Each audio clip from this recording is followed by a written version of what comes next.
So, media impact value. So, ito ay ginagamit sa fashion, beauty, and luxury brands. Ito yung marketing tool o marketing tool na ginagamit sa beauty, fashion, and luxury brands. No?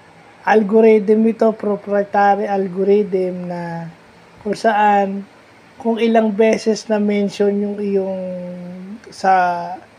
kumbaga kung meron kang anything about fashion, yung kahit even your jewelries kasama, nandito naman yung formula niya, yung na-advertise mo, yung source-based factors, saka yung content-based factors, imumultiply mo lang yan.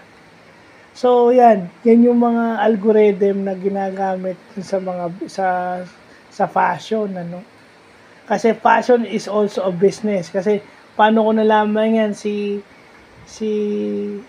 yung asawa ng ating Senate President, si Heart Evangelista Escudero, kumita raw siya ng 10 million.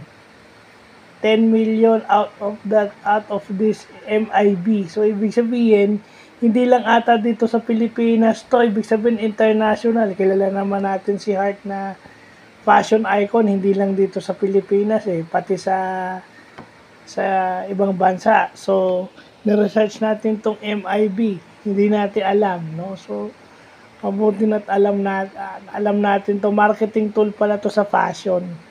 Lagay na lang natin sa ganun. Nandito naman yung formula niya. So, yun lang po.